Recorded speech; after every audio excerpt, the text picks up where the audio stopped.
Bonjour Rémi Hetz, Bonjour. procureur général près la Cour de cassation. On vient d'entendre Gérald Darmanin, le ministre de la Justice, au sujet de cette loi dite SURE, S-U-R-E, notamment sanctions utiles, rapides et effectives, hein, c'est cet Exactement. acronyme. Cette loi qui arrive aujourd'hui au Sénat, elle provoque des manifestations d'avocats notamment aujourd'hui, c'est assez rare, des magistrats, des critiques aussi, des associations de victimes. Avant d'en parler, euh, pour bien comprendre, Rémi Hetz, dans quel cas elle s'appliquerait et qu'est-ce qu'elle impliquerait en termes de procédure et de peine? Alors tout d'abord, ce qu'il faut rappeler, c'est que cette loi, ce sont les magistrats, les premiers responsables des cours d'appel qui l'ont demandé face à une situation qui est aujourd'hui une situation extrêmement délicate dans laquelle on n'arrive plus à juger dans des délais raisonnables un nombre d'accusés très important. Nous avons 6000 dossiers en stock en quelque sorte, alors que nous en avions 2000 il y a quelques années. C'est en raison du fait qu'on juge désormais les faits criminels suivant leur vraie qualification. On ne correctionnalise plus comme on l'a fait à une certaine époque. Donc cette loi, elle est demandée puisque elle va représenter un outil supplémentaire. Mais il faut bien expliquer de quoi il s'agit. Il Est-ce va qu'il s'agit d'un marché qu'on passe Non. avec un Alors, accusé? très clairement, quand j'entends dire que, par exemple, il pourrait y avoir une extorsion d'aveu, etc., nous ne sommes pas dans ce cadre-là. Nous sommes sur véritablement une négociation avec une personne qui reconnaît les faits, négociation menée par le procureur au terme d'une instruction, c'est-à-dire on n'est pas au sortir de la garde à vue, au terme d'une instruction, avec un accord donné par toutes les parties et avec une audience au cours de laquelle, devant une collégialité, eh bien, il sera revenu à la fois sur les faits, mais surtout sur la personnalité de la victime pour choisir la peine la plus adaptée. Mais C'est la un- peine, puisque vous en Oui, parlez, elle est réduite potentiellement alors jusqu'à un tiers, c'est ça? c'est la peine encourue qui est en effet réduite. Moi, ce que je ne comprends pas très bien, je le dis dans les critiques des avocats, on avait entendu d'ailleurs ces critiques il y a 20 ans sur le plaidé coupable correctionnel, et ces critiques se sont d'ailleurs tues par la suite. Ce que je ne comprends pas très bien, c'est que on n'enlève aucune autre voie procédurale. C'est un outil supplémentaire qui sera à la main des parties et à la main donc des avocats qui vont pouvoir donc trouver là un rôle extrêmement important dans le conseil apporté à la fois aux accusés, mais aussi aux victimes, qui auront toute leur place dans cette procédure, puisqu'elles pourront s'opposer. Elles pourront Elles pourront décider, s'opposer. voilà, parce qu'il faut bien rappeler que ce plaidé coupable, il existe déjà dans d'autres circonstances. Là, on Et dans parle d'autres pays aussi. d'assassinat, on parle de viol, Oui, donc oui. on est quand même dans une autre dimension. On parle en effet de faits criminels extrêmement graves, mais avec l'idée aussi que cette justice négociée, c'est une justice apaisée, avec une meilleure acceptation de la peine, avec aussi pour la victime parfois eh bien, la possibilité d'éviter un débat qu'elle peut vouloir éviter à certains moments Mais pour elle peut en éviter. avoir besoin Elle peut aussi. en avoir besoin, mais elle peut toujours Mm. s'opposer à cette procédure. C'est une option, cette nouvelle voie procédurale. C'est un outil et véritablement, ça ne va pas, je le dis assez clairement, régler complètement nos difficultés, mais ça va permettre quand même eh bien, de juger plus vite un certain nombre d'affaires et encore une fois, de façon intelligente, puisque cette justice négociée, je l'ai dit, c'est une justice apaisée, elle permet une meilleure acceptation, une meilleure adhésion de la peine, et donc aussi, elle est gage d'une meilleure réinsertion. Il faut entendre rapidement l'une des critiques qui vient, on l'a dit, il y a les syndicats de magistrats, il y a des associations de victimes, il y a surtout des avocats donc, qui vont manifester aujourd'hui. Je voudrais vous faire entendre Maître Gérard Briec qui a rencontré Oui. Morgane Guillaumard d'ici Brésil. Il est bâtonnier au barreau de Quimper, écoutez.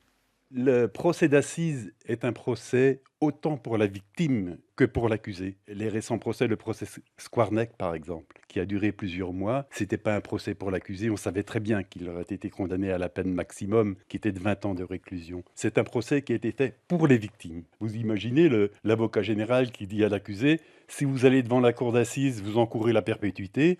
Moi, je vous propose 18 ans. Vous avez 15 jours pour accepter ou pour refuser. C'est une pression considérable. Alors, qu'est-ce que vous Oui. répondez, vous, Rémi Alors Hetz? déjà, je réponds que dans ce type d'affaires, le Squarneck, Pellico, l'anesthésiste Péchier, dans toutes ces affaires, il ne sera pas question de plaider coupable criminel. C'est Mais impossible. ce sera déjà pas possible puisque il y a dans ces affaires-là plusieurs dizaines de victimes, et on voit mal plusieurs dizaines de victimes accepter cela. Donc, de toute façon, ce n'est pas adapté à ce type de fait.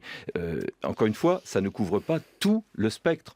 Sur les 6000 dossiers que je citais, on pense qu'à peu près 1000 dossiers seront concernés. Encore une fois, c'est une option, c'est un outil. C'est pas quelque chose qui va faire disparaître Mais non. voilà, les dossiers. Non. Et c'est pas ça qui va régler le Ça ne problème de l'engorgement de la justice. Ça ne va pas tout régler, mais ça va régler une partie. Et ça va donc constituer une solution qui est une solution intéressante qui va aider les juridictions. Et c'est pour ça que nous, magistrats, nous sommes en majorité en soutien de cette réforme. Alors, il faut bien le dire, il y a le syndicat de la magistrature, il y a l'USM aussi, majoritaire, qui, eux, voient pas forcément d'un bon œil et qui disent, en fait, la vraie solution, ce serait d'augmenter le nombre de magistrats. Mais bien sûr, non, mais cela va de pair avec une augmentation des moyens. Ça, j'en suis tout à fait convaincu aussi. Rémi Hetz, il faut parler d'un autre dossier parce que nous sommes à un an pile de la présidentielle. On vous a souvent entendu, notamment à ce micro, plaider en faveur d'un renforcement de l'indépendance du parquet, puisqu'on parle beaucoup de la Hongrie par exemple. Il faut le dire, ça peut paraître un peu technique, mais en fait il s'agit de la démocratie, de la séparation des pouvoirs qui est mise à mal parfois dans certains régimes, par certains partis. Aujourd'hui, le Conseil supérieur de la magistrature, l'instance suprême en quelque sorte, donne un avis sur la nomination des procureurs. Le gouvernement peut passer outre. Vous souhaitez que cette instance suprême, le CSM, ait le droit effectif de s'opposer à une nomination voulue par le président ? Je souhaite en effet que le CSM rende un avis qui engage le gouvernement, qui lie le gouvernement, comme c'est le cas pour les magistrats du siège. Pourquoi ? Parce que les procureurs, on le voit aujourd'hui, ont des responsabilités de plus en plus importantes. On le disait tout à l'heure, bientôt, si le projet de loi sûre passe, eh bien, ils vont négocier des peines criminelles. Il faut donc que les garanties dans la nomination des procureurs soient extrêmement fortes pour que nous ayons des procureurs compétents, impartiaux et qui présentent donc toutes les garanties professionnelle. Encore une fois, c'est pour les justiciables, c'est pour le bon fonctionnement de la justice que nous demandons cette réforme. Et le temps presse, il faut faire vite si l'on veut que cette réforme soit adoptée par le Congrès, puisqu'elle a déjà été votée en termes conformes à 2 reprises, à la fois par l'Assemblée nationale et par le Sénat. Vous demandez au président du Sénat, à la présidente de l'Assemblée nationale, une modification de la Constitution. Je demande plutôt au président de la République de saisir le Congrès de ce projet de texte. Après, peut-être d'ailleurs un nouveau débat au sein des 2 chambres. Il faut qu'il soit adopté. On le voit quand même dans les résultats en Italie dernièrement sur le référendum, en Hongrie hier, l'attachement des citoyens européens à l'état de droit. Et ce projet-là est un projet qui vient conforter l'état de droit parce qu'il y a une faille aujourd'hui, une vulnérabilité dans notre Constitution qu'il nous faut supprimer, qu'il nous faut combler. Et je pense donc que cette réforme est extrêmement importante pour tout le monde. Ce n'est pas une garantie, ce n'est pas un privilège demandé par les magistrats. C'est une garantie pour les justiciables d'avoir face à eux un procureur impartial et compétent. Vous avez des arrière-pensées politiques ? Je n'ai pas d'arrière-pensée politique, mais je pense que quand on peut renforcer l'état de droit dans notre pays, eh bien, dans les circonstances actuelles, il faut le faire. Parlons clairement, Viktor Orban, qui a, lui, mis à mal la séparation des pouvoirs, avait le soutien du Rassemblement national, notamment. On l'a encore entendu hier soir, Jordan Bardella.